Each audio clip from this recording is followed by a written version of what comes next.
ce podcast Bourse Hebdo, l'analyse de la semaine écoulée et le programme de ce qui nous attend la semaine prochaine. La semaine qui s'achève aura été relativement légère en termes de statistiques, donc de publications macroéconomiques, mais en revanche une semaine qui a eu des mouvements importants, à la hausse notamment, une détente des taux aux États-Unis et en Europe, des marchés actions qui se comportent bien avec plusieurs records qui ont été vus en Europe notamment sur les indices européens, et puis des marchés américains qui sont également bien comportés. Il y a une raison à cela, c'est notamment la question des chiffres sur l'emploi américain. Pour contextualiser les choses, vous savez que la Banque centrale américaine, contrairement à la BCE qui, elle, a ouvert la voie pour une première baisse de taux au mois de juin, la Banque centrale américaine ne l'a pas encore fait. Pourquoi elle ne l'a pas encore fait? Parce que dans son double mandat, elle a deux obligations: faire en sorte que le marché de l'emploi soit cohérent et soit suffisamment en ligne avec les objectifs d'inflation. C'est-à-dire qu'il faut que le marché de l'emploi ne génère pas trop de hausse de salaire pour ne pas entretenir une inflation trop élevée, qu'il faut donc que ce marché de l'emploi se détende un petit peu. Ça veut dire que, eh bien, il faut qu'il y ait moins de création d'emplois aussi à un moment donné, il faut le dire tel quel, hein, moins de création d'emplois aux États-Unis que ces derniers mois. Et donc, un marché de l'emploi qui se détendrait un peu plus fortement, eh bien, ce serait le signe que les salaires du coup progresseraient moins fortement, et donc très probablement que cela aiderait la Fed dans son deuxième mandat, qui est donc le mandat sur les prix. Et constant ce mandat sur les prix, les progrès réalisés ces derniers mois, de l'aveu même de plusieurs membres de la Fed qui sont exprimés ces derniers temps, les progrès ont été beaucoup trop faibles. Il n'y a même quasiment pas eu de progrès du tout ces 3 derniers mois, alors qu'il y avait des progrès substantiels réalisés notamment en 2023. Donc, pourquoi on parle de ça maintenant? Parce que sur les 10 derniers jours qu'on a vécu, on a eu toute une série de données sur l'emploi qui ont montré des progrès par rapport à la Fed, et qui ont montré des progrès dans le sens d'une détente de ce marché de l'emploi, et donc de progrès par rapport à la Fed, qui du coup peut voir ce marché de l'emploi comme un peu moins tendu. Ces chiffres, c'est quoi? C'était tout d'abord, souvenez-vous, les chiffres concernant les emplois vacants, les emplois disponibles aux États-Unis. On appelle ça le chiffre JOLTS. C'est un chiffre qui est publié tous les mois et qui donne le nombre d'emplois disponibles aux États-Unis. Moins il y a d'emplois disponibles, plus ça signifie que le marché s'est donc détendu. Il n'y a pas plein d'emplois à pourvoir, en tout cas beaucoup moins. Il y a toujours des emplois à pourvoir, attention, mais simplement pour donner quelques repères, avant la crise Covid, les emplois vacants aux États-Unis, c'était entre 7 millions et demi d'emplois vacants, si on regarde à peu près la moyenne 2018-2019, 7 à 7 millions et demi d'emplois vacants.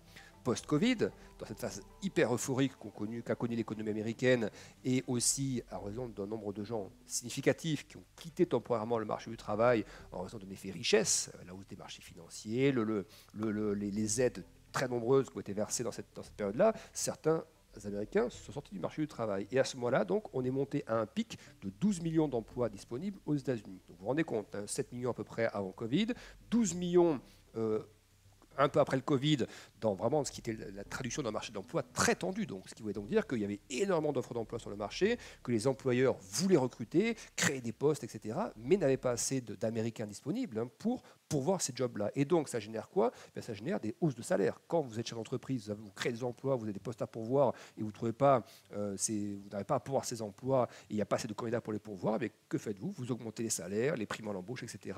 Et donc, ça c'est potentiellement inflationniste, ou en tout cas, ça entretient les hausses de prix et l'inflation sur le niveau, parce que vous augmentez le pouvoir d'achat du coup des Américains qui ont la capacité de payer, de répondre au pricing power, c'est-à-dire aux hausses de prix des entreprises. Et ce qu'on constate depuis plusieurs mois maintenant, c'est qu'on n'est plus à 12 millions d'emplois vacants, on est redescendu dans des zones, le dernier chiffre c'était 8,5 millions d'emplois vacants. Donc vous voyez, on a fait quand même de sacrés progrès depuis plusieurs trimestres, plusieurs mois. On n'est pas encore revenu sur les niveaux pré-Covid, mais on peut quand même considérer que, en termes d'emplois disponibles aux États-Unis, on se rapproche de plus en plus d'un chiffre normal. Ça, c'est le premier point. Donc ça, c'est le premier repère sur une petite détente de l'emploi, du marché de l'emploi. Deuxième repère, on l'a eu assez récemment, c'est le rapport sur l'emploi américain. Rapport sur l'emploi, qu'est-ce qu'il nous a montré? Des créations d'emplois moins nombreuses, déjà que le mois précédent. Elles sont au plus bas, je mets bas entre guillemets évidemment, parce qu'elles restent quand même assez conséquentes, et on va en parler tout à l'heure avec les déclarations des membres de la Fed par rapport à ce rapport sur l'emploi. Mais on a eu 175 000 créations d'emplois. En gros, il faut remonter à octobre dernier pour retrouver un chiffre de cette nature-là, si vous voulez. Donc c'est le chiffre le plus faible, on met faible entre guillemets, depuis le mois d'octobre dernier. On a également des salaires qui ont ralenti à 3,9%. Ils étaient à 4,1% de progression le mois d'avant. Donc là aussi, 3,9%, il faut remonter même, je crois, quasiment 2 ans en arrière pour trouver un niveau de progression aussi faible, et je mets faible entre guillemets, parce que 3,9, ça reste encore important. Là encore, si on regarde ce qui prévalait pré-Covid, les progressions de salaire, en moyenne sur les 2 dernières années, c'était plutôt 3 à 3,5% de progression. Là, vous voyez qu'on est monté à 6% post-Covid, ce qui était donc énorme, et là, vous voyez que mois après mois, on arrive à se détendre un petit peu, et désormais, on revient à 3,9. Donc, il y a eu beaucoup de progrès réalisés de ce côté-là, et le dernier rapport a montré, en tout cas, ce dernier rapport, alors qu'il y avait une espèce de petit plancher quand même dans la zone des 4%, il semble qu'on repasse un petit peu en dessous de ces 4%, avec des créations d'emplois moins nombreuses, et puis aussi, on a noté la légère remontée du taux de chômage, de 3,8, on est passé à 3,9. Il y a un an, par exemple, le taux de chômage aux États-Unis, c'était 3,4.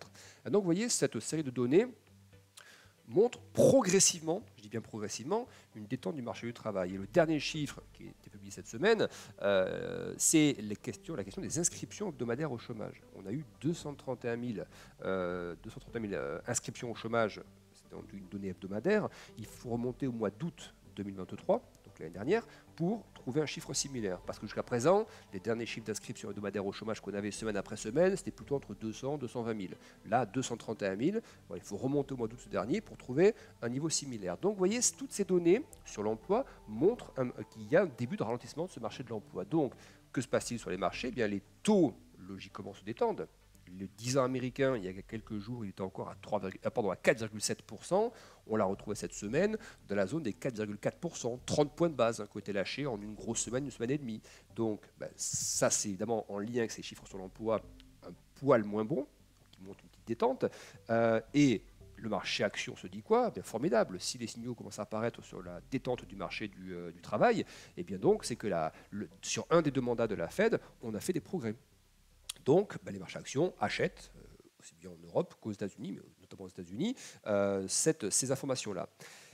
Ça, c'est sur la partie emploi. Semaine prochaine, et on va en reparler évidemment dans quelques instants, pour le programme de la semaine prochaine, on aura l'autre donnée qui va concerner l'autre mandat de la Fed, à savoir les données d'inflation. On aura l'inflation CPI la semaine prochaine. Ce sera mercredi prochain. Et juste avant ça, vous aurez également le mardi l'inflation PPI, les prix à la production.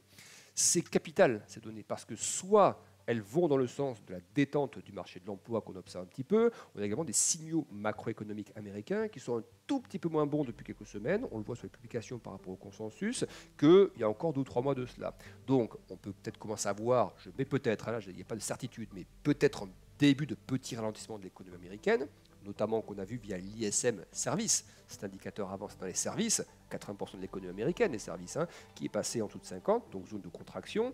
Eh bien, c'est un indicateur avancé qui est censé nous indiquer l'activité dans le secteur des services aux États-Unis sur un horizon de quelques mois. Donc, vous voyez, ça rentre dans cette enveloppe-là. Donc, si on a des signaux économiques et avancés notamment via les ISM, les indicateurs ISM qui sont un peu moins bons, des publications un tout petit peu moins bonnes, un marché de l'emploi qui semble commencer à montrer un peu de détente, des salaires qui ralentissent un petit peu, eh bien, il ne manque quoi pour que la Fed soit contente? Il ne manque que, mais c'est le plus gros évidemment qui reste à faire, mais il faut désormais que les chiffres d'inflation qui ont montré très très peu de progrès ces 3-4 derniers mois, eh bien, recommencent à aller vers l'objectif, recommencent à progresser vers l'objectif, c'est-à-dire que l'inflation ralentisse de manière plus visible, aussi bien sur la partie cœur, c'est-à-dire la partie sous-jacente, hors alimentation, hors énergie, que sur la partie globale. Et ça, c'est le rendez-vous de la semaine prochaine. Voilà. Donc, on se trouve aujourd'hui, vous voyez, sur un mandat sur lequel on a fait un peu de progrès, mais il reste à confirmer la semaine prochaine que sur la partie inflation, des progrès aussi ont été réalisés. Sinon, ça veut dire quoi? C'est-à-dire que les marchés qui ont rebondi cette semaine sur ces données sur l'emploi plus favorables, eh bien, si l'inflation n'est pas au rendez-vous la semaine prochaine, ces gains seront probablement abandonnés. Si par contre l'inflation ressort nettement en ligne avec les attentes et voire est meilleure que ce que le marché attend, eh bien, les taux peuvent se détendre plus fortement et les marchés actions devraient poursuivre leur rebond. Donc il y a vraiment un gros rendez-vous semaine prochaine. Le mardi, ça va déjà commencer l'après-midi, il faudra bien vigilant, mais le gros rendez-vous, c'est évidemment mercredi, ce sera en début d'après-midi à 14h30. Et là, j'invite tous ceux qui suivent les marchés de près, ce sera une journée où il va se passer des choses. Très clairement, mercredi prochain, d'un sens comme dans l'autre. On ne sait pas que seront les chiffres, on ne les connaît pas à l'avance, mais ils ont une telle importance par rapport à tout ce que je viens de décrire et par rapport donc à ce que les marchés aussi surveillent. Les marchés, c'est toujours de deviner ce que va faire la Fed. Donc ces chiffres-là vont nous donner un très gros repère sur ce que fera la Fed ou non. Si progrès sur l'inflation il y a, c'est très bien, parce que sur l'emploi, il y a aussi des progrès, donc ça ouvrira à nouveau la question des baisses de taux. On commencera à en reparler, je pense. plus en fin d'année probablement, mais peut-être plus à mi-2024 ou à la rentrée, par exemple, en septembre. Voilà, ce serait une des possibilités. Alors qu'on rappelle que ces derniers mois, le marché avait quasiment évacué l'hypothèse d'une baisse de taux cette année. Donc, vous voyez, c'est en ça que l'inflation, les chiffres d'inflation la semaine prochaine vont être importants. Mais de la même manière, c'est l'effet un peu symétrique, c'est que si l'inflation, par contre, n'est pas bonne, si elle déçoit parce qu'elle ne ralentit pas plus, voire même qu'elle rebondit un peu, là, il y aura vraiment un coup de massue sur les marchés mercredi. Donc, c'est vraiment une journée capitale, j'ai envie de dire, à court terme, mercredi prochain pour les marchés financiers, pour tout type d'actifs, les taux, les actions, les cryptos, même les matières premières, ce sera une journée importante. Voilà pour ce point sur ces deux aspects-là. Alors justement, du côté de la Fed, qu'est-ce qu'on pense de ces derniers chiffres de l'emploi, du rapport notamment? Il y a eu plusieurs déclarations de différents membres, des colombes, des faucons, des centristes, un petit peu de toutes les sensibilités au sein de la Fed. Et jusqu'à présent, on ne peut pas dire qu'un membre de la Fed se soit montré très satisfait par ces chiffres. Personne n'a dit formidable, c'est ce que nous attendions. Vous voyez, personne ne s'exprime de manière aussi claire sur une satisfaction par rapport à ces chiffres. C'est même plutôt l'inverse. Par exemple, si on prend le cas de Raphaël Bostic, dont on a beaucoup parlé dans les podcasts précédents, lui, il explique quoi? Il dit que oui, 175 000 créations d'emplois, c'est par rapport à toute la séquence de très fortes créations d'emplois qu'on a connues post-Covid. Il dit c'est un chiffre qui est dans la partie basse de cette ère post-Covid. Mais il dit quoi? Mais il dit, par rapport à la période pré-Covid, en revanche, c'est encore trop important. Et il dit ça, et c'est quand même incroyable, c'est-à-dire qu'on a un membre de la Fed, en gros, qui trouve qu'il y a trop de création d'emplois. C'est quand même très paradoxal. Qui peut se plaindre qu'il y ait des créations d'emplois? Mais dans le cadre actuel du mandat de la Fed, c'est ce qu'on a décrit, un marché qui est trop dynamique, où il y a encore trop d'emplois créés, et donc pas forcément encore assez de gens pour pouvoir ces emplois-là, eh bien c'est toujours un peu inflationniste au niveau des salaires, et donc ça freine le combat de la Fed, son deuxième mandat, contre l'inflation. Donc il dit ça, Bostic, il dit 175 000 créations d'emplois, c'est encore trop important pour favoriser le retour de l'inflation vers l'objectif de la Fed. Donc c'est quand même une déclaration qui est assez particulière, mais qui montre quand même que finalement ce rapport sur l'emploi n'est pas accueilli comme l'élément qui délivre tout le monde. C'est encore trop pour Bostic. Une autre membre de la Fed qui s'appelle Marie Daly, une autre membre de la Fed, elle dit qu'il y a une différence entre un rapport plus soft, ce qui est vrai, c'est un rapport qui est un peu plus soft, moins tendu que les précédents, mais elle dit qu'il y a une différence entre un rapport qui est plus soft et un marché de l'emploi qui s'affaiblit. Voyez, et tous sont d'accord pour dire, si on voit que le marché d'emploi s'affaiblit, et pour ça, il faudra le voir sur plusieurs séquences, donc pas sur un mois, il faudra au moins 3 mois, 4 mois pour un marché d'emploi qui s'affaiblit. Ça, ils sont tous d'accord pour dire, si on remarque ça, évidemment, on s'ouvrira la porte très rapidement aux baisses de taux. Mais donc, ce n'est pas ce qu'ils disent actuellement. Ils disent que le rapport était plus soft, mais que ce ne sont pas les signes de marché d'emploi qui s'affaiblit. Et le dernier qui s'est exprimé à ce propos, c'est Kashkari de la Fed, c'est plutôt un faucon, mais il a dit ça juste après, c'était la semaine dernière, vendredi dernier, il dit le rapport sur l'emploi est plus faible, mais il n'est pas faible. En gros, il dit il est plus faible qu'attendu, donc il est plus faible que le consensus, il est plus bas que le consensus, mais ce n'est pas un rapport faible. Voilà. Donc vous voyez, aucun des membres de la Fed qui s'est exprimé post-rapport sur l'emploi n'affiche un satisfecit par rapport à ça. Il n'y a pas encore assez de progrès selon eux, pas assez de ralentissement observé sur le marché de l'emploi pour ramener, non pas qu'ils veulent casser le marché de l'emploi, mais ils estiment qu'il va quand même falloir que ce marché de l'emploi s'assouplisse un petit peu, sans forcément que le taux de chômage remonte, mais qu'il y ait un peu moins de création à un moment donné, voire des progrès encore plus significatifs sur les salaires, c'est-à-dire dans le sens où les salaires reviennent plutôt progresser vers les 3% que dans la zone des 4%. Des niveaux qui étaient plutôt observés pré-Covid que post-Covid. Pré-Covid, ça progressait plutôt dans des zones aux alentours de 3%. Voilà. Donc voilà les premières réactions. Ça, c'est un élément important. Et ensuite, qu'est-ce qu'on a observé cette semaine-là? On est en fin de semaine, donc là, j'enregistre ce podcast, il est 17h30, on est vendredi. On a également eu un chiffre sur la confiance des consommateurs aux États-Unis. Et là, c'est assez moyen pour la Fed de ce chiffre. Dans quel sens?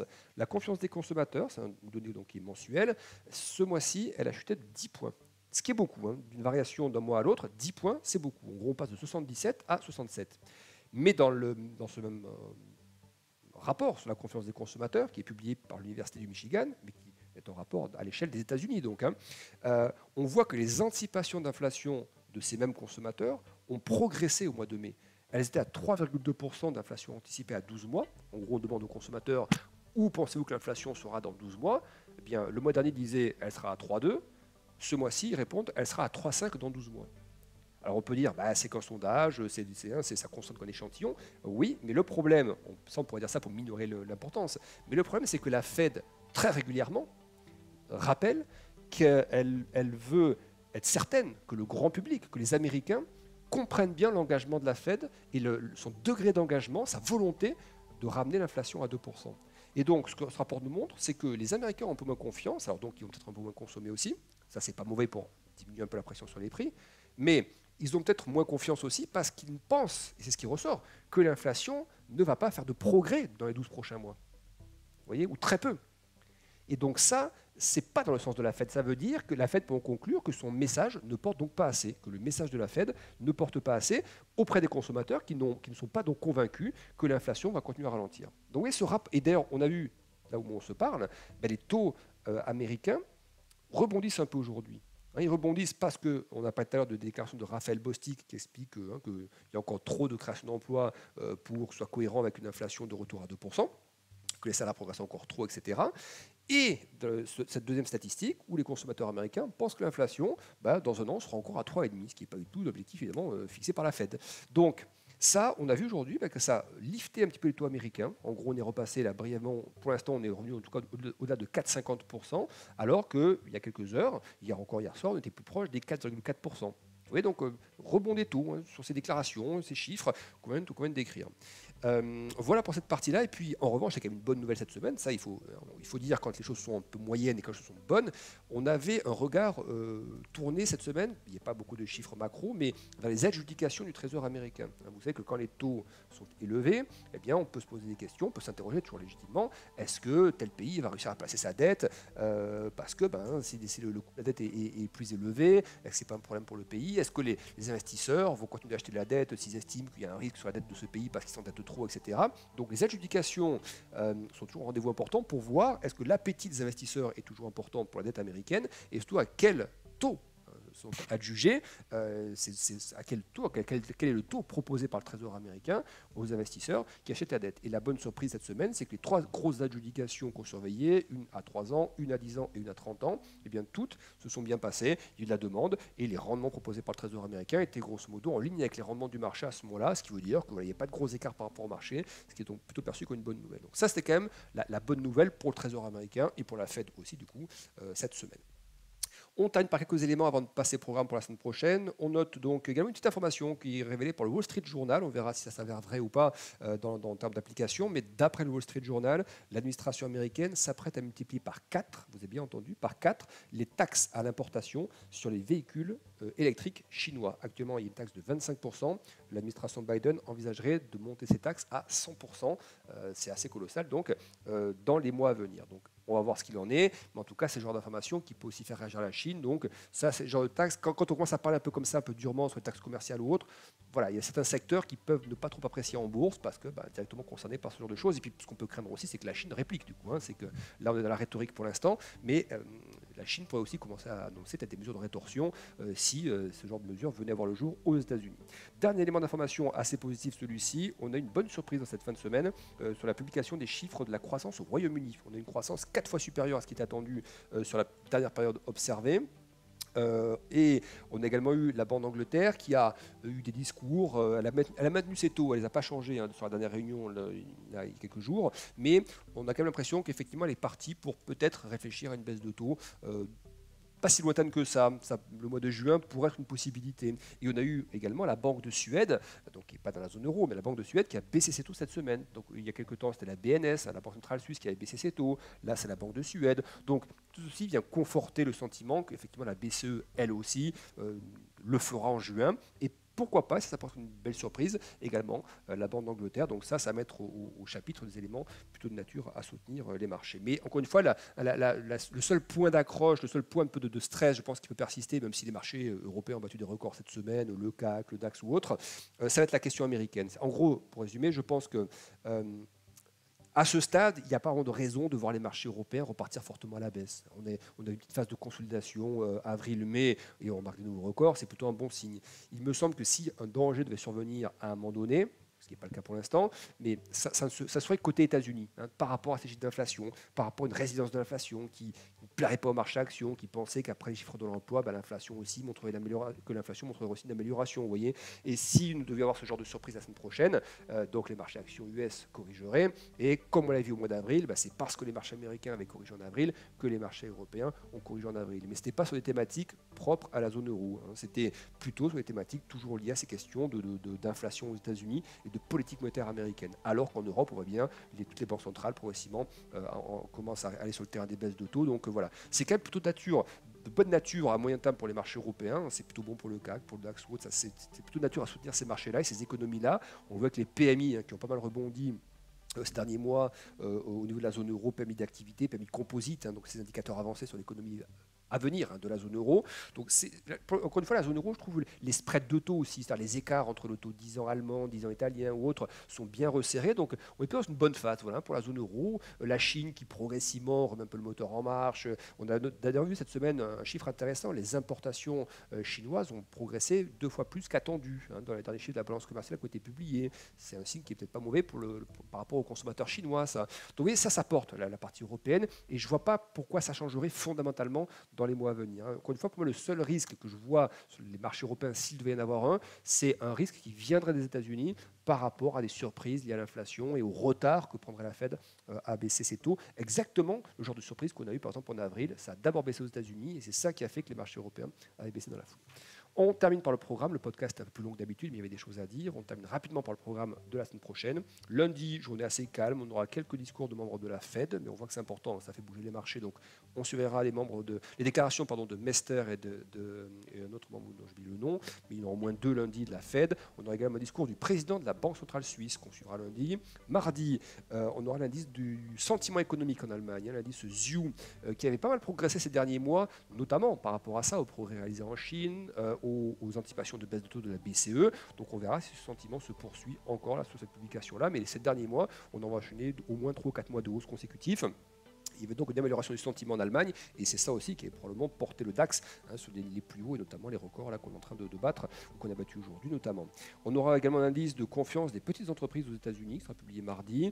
On commence à rentrer dans le vif du sujet avec également les prix à la production aux États-Unis. Ça, c'est un repère, même si ce n'est pas le gros repère, c'est l'inflation CPI, prix à la consommation qu'on regarde. Mais les prix à la production, il y a, je crois que c'est le mois dernier ou le mois d'avant, ça avait joué un rôle sur le marché. Il y avait un rebond plus important que prévu des prix à la production et le marché avait réagi, les taux s'étaient un peu redressés haut. Donc voilà, c'est quand même une donnée de prix qu'on surveille. Et il y aura un speech, un discours de Powell mardi après-midi, donc on surveillera également. Mercredi, c'est le gros jour de la semaine prochaine, l'inflation américaine, indice des prix à la consommation, ce qu'on appelle l'inflation CPI, qui sera publié mercredi à 14h30, ainsi que les ventes au détail aux États-Unis. Jeudi, on surveillera les inscriptions hebdomadaires au chômage. On a vu cette semaine que ça avait fait bouger les marchés, donc ça c'est une donnée qu'il faut regarder toutes les semaines, qui est importante. On aura ensuite des chiffres sur l'immobilier américain, permis de construire et mise en chantier, des chiffres sur la production industrielle américaine jeudi après-midi, et là encore, plusieurs speakers, au moins 3 speakers de la Fed qui vont s'exprimer jeudi, et on finira la semaine prochaine par des données sur la Chine, vendredi notamment, des données sur la production industrielle, sur les ventes au détail en Chine et sur des données de construction liées à l'immobilier. Donc, fin de semaine prochaine. Voilà pour ce programme et voilà pour ce podcast. À tous un excellent week-end et je vous retrouve donc avec grand plaisir la semaine prochaine pour un nouveau podcast. Au revoir.